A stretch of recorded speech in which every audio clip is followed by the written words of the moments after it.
Hello guys, यदि आप भी BA first year second semester समाजशास्त्र यानी सोशोलॉजी का एग्ज़ाम देने जा रहे हैं तो इस वीडियो को देखकर जरूर जाइए, क्योंकि यह वीडियो बहुत ही इम्पोर्टेंट है आपके एग्ज़ाम के लिए। तो ध्यान दीजिएगा, यह वीडियो बहुत ही इम्पोर्टेंट है क्योंकि यह प्रीवियस यानी पिछले एग्ज़ाम का पेपर है। तो पिछले एग्ज़ाम के पेपर्स में से भी रिपीट हो सकते हैं क्वेश्चन को। तो ये वीडियो ज़्यादा से ज़्यादा अपने दोस्तों के साथ शेयर करें जिनका एग्ज़ाम समाजशास्त्र का है, और आप भी देख कर जाइएगा यदि आप समाजशास्त्र लिए हों। तो चलिए, पहला क्वेश्चन इसमें दिया है, संयुक्त परिवार के विघटन के कारण क्या है। तो जो हमारा संयुक्त परिवार है उसके विघटन के कारण है उपयुक्त में से सभी। ऑप्शन नंबर डी इसका राइट आंसर है। चलिए हम बात करते हैं नेक्स्ट क्वेश्चन की तरफ।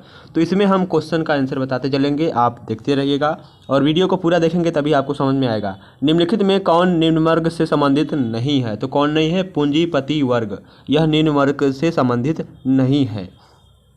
आगे क्वेश्चन दिया गया हमारा नेक्स्ट क्वेश्चन है, लोकतांत्रिक व्यवस्था के कारण भारतीय समाज में किस नए उच्च वर्ग का उदय हुआ है। लोकतांत्रिक व्यवस्था के कारण भारतीय समाज में किस नए उच्च वर्ग का उदय हुआ है। तो किसका हुआ है? तो इसका राइट आंसर क्या है? राजनीतिक अभिजनन।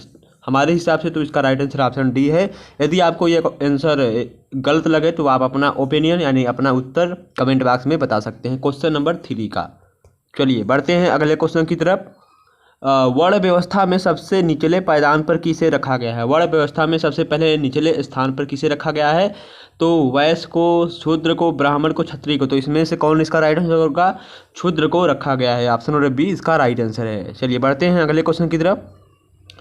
दलित जातियों को बाहरी जाति के नाम से किसने संबोधित किया, यानी कि हु हैज एड्रेस द डेल्ट कास्ट एज एक्चुएटर कास्ट, यानी कि दलित जातियों को बाहरी जातियों के नाम से किसने संबोधित किया है? किसने?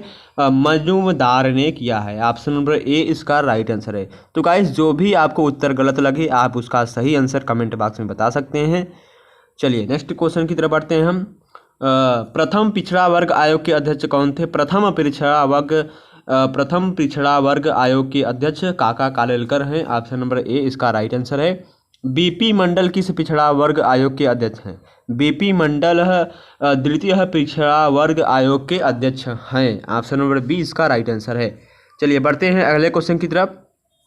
अधिकारों की दृष्टि से किस काल में महिलाओं की स्थिति सर्वश्रेष्ठ मानी जाती है? अधिकारों की दृष्टि से महिलाओं को मान्यता यानी कि महिलाओं को सम्मान वैदिक काल में अधिक दिया जाता था। ऑप्शन नंबर सी इसका राइट आंसर है।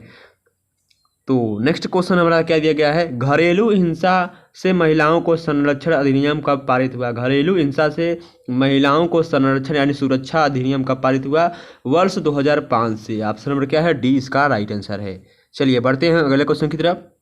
जनसंख्या के सिद्धांत पर निबंध नामक पुस्तक किसने लिखा है? जनसंख्या के सिद्धांत पर निबंध नामक पुस्तक माल्थस ने लिखा है। ऑप्शन नंबर बी इसका राइट आंसर है। नेक्स्ट क्वेश्चन है, भारत में प्रथम राष्ट्रीय जनसंख्या नीति कब घोषित हुआ था? भारत में प्रथम राष्ट्रीय जनसंख्या नीति कब घोषित किया गया था? वर्ष 1976 में। ऑप्शन नंबर सी इसका राइट आंसर है। तो गाइस, हो सकता है यही पेपर आ जाए या हो सकता है इसी तरह का पेपर आए, इसमें से कुछ क्वेश्चन आपके पेपर में आए। तो इस वीडियो को देखना बहुत ज़रूरी है। और बाकी सब हमने जितने भी वीडियो बनाए हैं समाजशास्त्र के सेकेंड सेमेस्टर वालों के लिए, उसको देखना ना भूलें। एशियन ड्रामा पुस्तक किसने लिखा है? एशियन ड्रामा पुस्तक योगेंद्र सिंह ने 1972 में लिखा है। ऑप्शन नंबर क्या है? बी इसका राइट आंसर है। चलिए बढ़ते हैं अगले क्वेश्चन की तरफ। भारतीय परंपरा का आधुनिकीकरण पुस्तक के लेखक का क्या नाम है? यानी कि जो हमारा भारत की परंपरा थी उसका आधुनिकीकरण जो पुस्तक है उसके लेखक का क्या नाम है? योगेंद्र सिंह नाम है। ऑप्शन नंबर क्या है? सी इसका राइट आंसर है। चलिए बढ़ते हैं अगले क्वेश्चन की तरफ। सांस्कृतिकरण की अवधारणा किसने दिया था? जो हमारा सांस्कृतिकरण की अवधारणा है उसको किसने दिया था? उसको M.N. श्रीनिवास ने दिया था। ऑप्शन नंबर बी इसका राइट आंसर है। यानी कि दिया है who has given the concept of सांस्कृतिकरण, ठीक है, या हाँ सांस्कृतिजेशन, यानी किसने दिया है? M.N. श्रीनिवास ने दिया है। ऑप्शन नंबर क्या है? बी इसका राइट आंसर है। चलिए बढ़ते हैं अगले क्वेश्चन की तरफ। भारत में राष्ट्रीय एकीकरण में निम्न में कौन सी एक दशा बाधक है? भारत में राष्ट्रीय एकीकरण में निम्न में कौन सी दशा बाधक है? कौन सी दशा बाधक है? उपयुक्त में से सभी। ऑप्शन नंबर डी इसका राइट आंसर है। हालांकि होगा इसका राइट आंसर जातिवाद, तो आप मेरे हिसाब से जातिवाद होगा, ठीक है। और इसमें दिया है यदि आप उपयुक्त में से सभी लगाते हैं तो अब इसका आंसर आप ही बताइएगा, हमारे हिसाब से जातिवाद होगा, ठीक है। नेक्स्ट क्वेश्चन है, जातिवाद में वृद्धि का प्रमुख आधार क्या होता है? जातिवाद में वृद्धि का यानी कि जो हमारा जातिवाद है उसमें वृद्धि का प्रमुख आधार क्या होता है? धार्मिक होता है। ऑप्शन क्या है? ए इसका राइट आंसर है, यानी कि रिलीजियस। नेक्स्ट क्वेश्चन है, भारतीय गांव के लेखक कौन है? हमारा जो भारतीय यानी the writer of Indian village is, the writer of Indian village is कौन है? तो श्रीनिवास है। कौन है? श्रीनिवास। ऑप्शन नंबर डी इसका राइट आंसर है।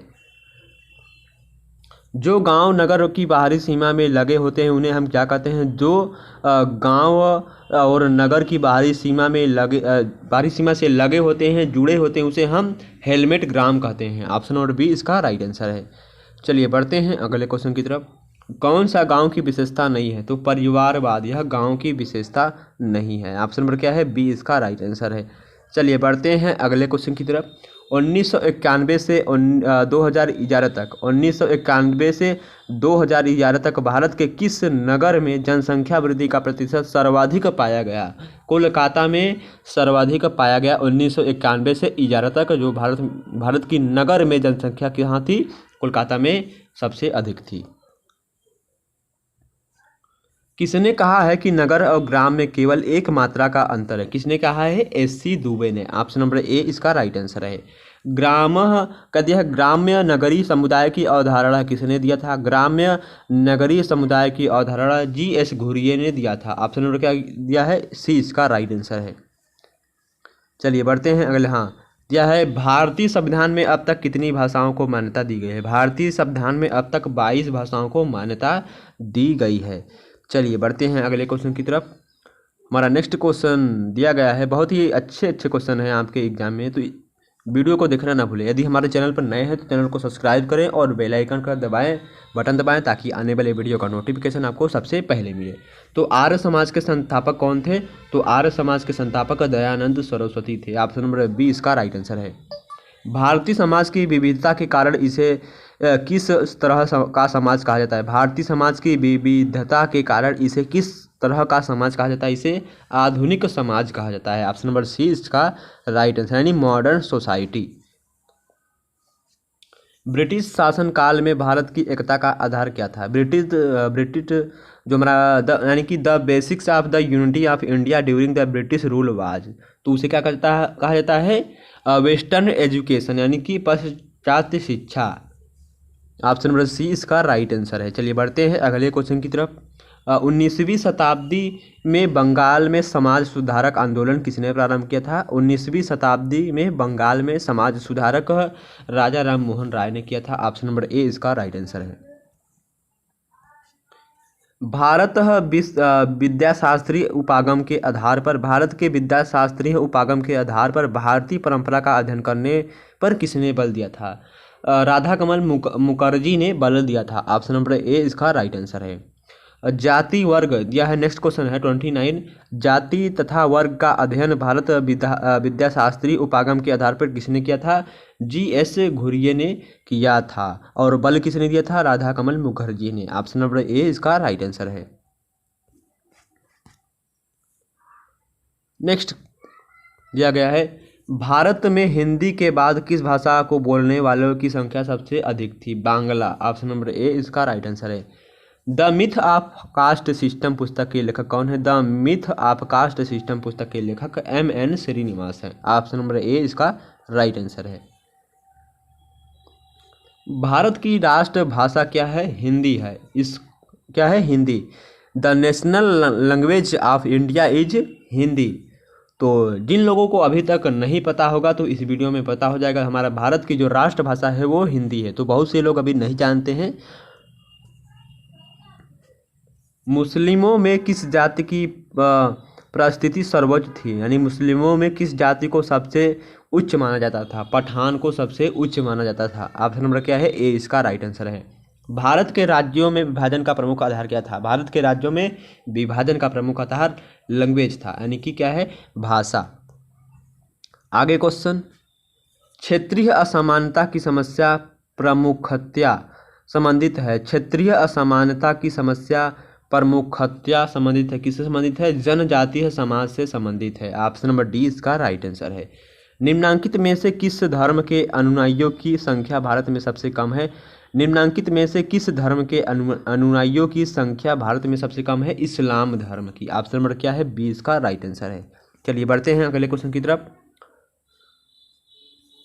दिया है बपतिस्मा, क्या दिया है? बपतिस्मा संबंधित है, ईसाई धर्म से संबंधित है। इस्लाम धर्म में कितने संप्रदाय थे? इस्लाम धर्म में 4 संप्रदाय थे। शाक्त संप्रदाय संबंधित है, किससे संबंधित है? शाक्त संप्रदाय हिंदू से संबंधित है। ऑप्शन नंबर डी इसका राइट आंसर है। वैष्णव जो हमारा वैष्णव संप्रदाय है वो किससे संबंधित है? विष्णु जी से संबंधित है। जो हमारा वैष्णव समुदाय है, संप्रदाय है, वो विष्णु जी से संबंधित है, यानी कि लॉर्ड विष्णु। 16 संस्कार किससे संबंधित है? 16 संस्कार हिंदुओं में देखने को मिलता है। ऑप्शन नंबर बी इसका राइट आंसर है। कैथोलिक और प्रोटेस्टेंट किस धर्म के संप्रदाय हैं? कैथोलिक और प्रोटेस्टेंट किस धर्म के संप्रदाय हैं? ईसाई धर्म के संप्रदाय हैं। ऑप्शन नंबर सी इसका राइट आंसर है। किस राज्य की 94% से अधिक जनसंख्या जनजाति है? मिजोरम। ऑप्शन नंबर क्या है? बी इसका राइट आंसर है। किसने जनजातियों को पिछड़े हिंदू कहा है? जी.एस. घुरिये ने जनजातियों को पिछड़े हिंदू कहा है। ऑप्शन नंबर डी इसका राइट आंसर है। चलिए बढ़ते हैं अगले क्वेश्चन की तरफ। नेक्स्ट क्वेश्चन दिया गया है, भारत के किन 2 राज्यों में जनजातीय जनसंख्या शून्य है? दिल्ली और हरियाणा में। ऑप्शन नंबर क्या है? बी इसका राइट आंसर है। वर्तमान में भारत के किस राज्य में अनुसूचित जनजातियों की संख्या सर्वाधिक है? एमपी यानी मध्य प्रदेश में जो हमारी जनजातियों की संख्या है प्रेजेंट टाइम में अधिक है। जनजातियों में विस्थापन का प्रमुख कारण क्या है? कारखानों और सड़कों का निर्माण। ऑप्शन नंबर डी इसका राइट आंसर है। विस्थापन यानी विस्थापन से आशय है पलायन करना। अनुसूचित जाति का दिया है, अनुसूचित जाति तथा अनुसूचित जनजाति अत्याचारों की रोकथाम कानून कब लागू हुआ था? सन 1990 में। ऑप्शन नंबर सी इसका राइट आंसर है। संविधान के किस अनुच्छेद द्वारा अनुसूचित जनजातियों के लिए लोकसभा एवं विधानसभा में स्थान सुरक्षित किए गए हैं? अनुच्छेद 330 एवं 332 में। ऑप्शन नंबर ए इसका राइट आंसर है।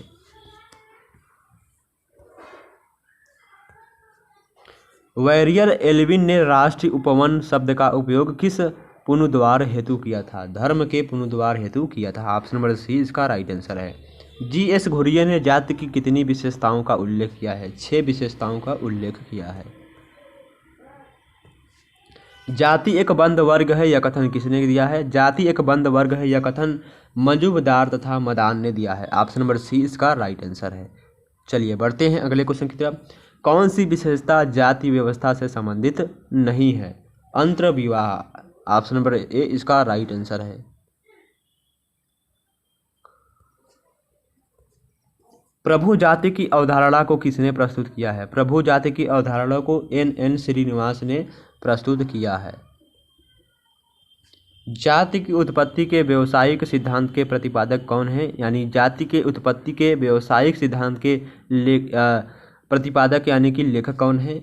नेसफील्ड है। ऑप्शन नंबर क्या है? बी इसका राइट आंसर है।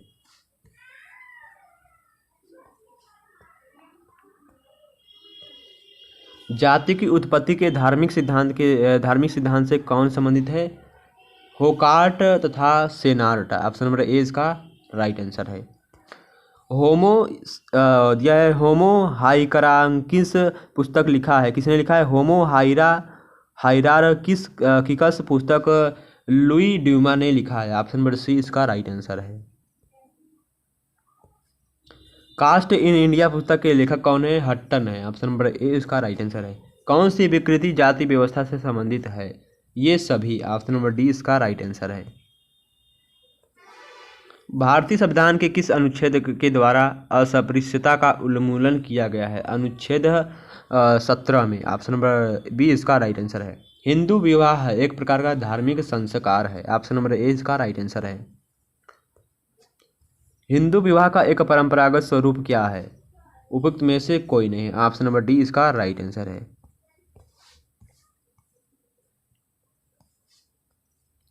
जाति की उत्पत्ति के धार्मिक सिद्धांत से कौन संबंधित है? होकार्ट तथा सेनाट। ऑप्शन नंबर क्या है? ए इसका राइट आंसर है।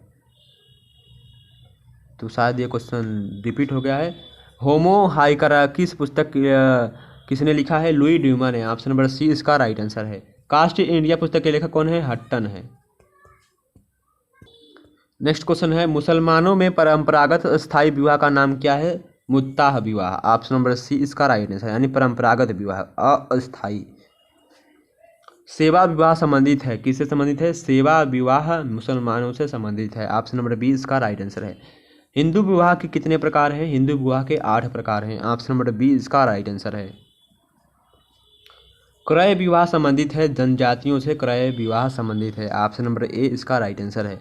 हिंदुओं में अपने गोत्र पिंड तथा प्रवर के अंदर विवाह करने की मनाही को कहते हैं बही विवाह कहते हैं। क्या कहते हैं? बही विवाह।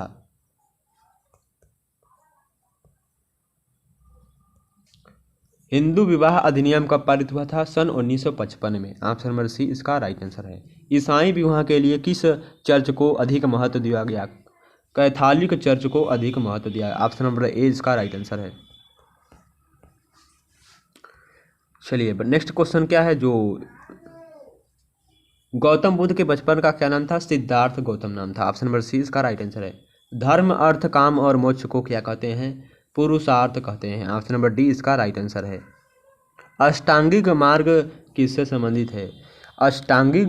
अष्टांगिक मार्ग बौद्ध धर्म से संबंधित है। ऑप्शन नंबर सी इसका राइट आंसर है। इस्लाम में हजरत मोहम्मद को किस रूप में मान्यता दी गई है? इस्लाम में हजरत मोहम्मद को पैगंबर के रूप में मान्यता दी गई है। ऑप्शन नंबर सी इसका राइट आंसर है। निम्नांकित में से कौन संयुक्त परिवार की विशेषता नहीं है? तो संयुक्त संपत्ति। ऑप्शन नंबर बी इसका राइट आंसर है। यदि इसमें भी आपको आंसर गलत लगे इस वाले क्वेश्चन में, तो आप अपना ओपिनियन दे सकते हैं। संयुक्त परिवार के सबसे वरिष्ठ सदस्य को क्या कहा जाता है? संयुक्त परिवार के सबसे वरिष्ठ सदस्य को कर्ता कहा जाता है, यानी काम करने वाला। तो ये थे महत्वपूर्ण इंपॉर्टेंट क्वेश्चन आपके BA second year BA first year second semester वालों के लिए। इसको ध्यान में रखिएगा, BA second year second semester वालों के लिए यह इंपॉर्टेंट महत्वपूर्ण क्वेश्चन है आपके एग्ज़ाम के लिए। तो एग्ज़ाम देने से पहले इस मॉडल पेपर को देकर जरूर जाइए, क्योंकि यह पिछले एग्ज़ाम में पूछे गए क्वेश्चन है। तो यदि आप इसको तैयार कर लेते हैं तो आप आसानी से एग्ज़ाम क्लियर कर सकते हैं। तो धन्यवाद। चलिए नेक्स्ट वीडियो में मिलते हैं। इस वीडियो के लिए एक लाइक और कमेंट जरूर बनता है।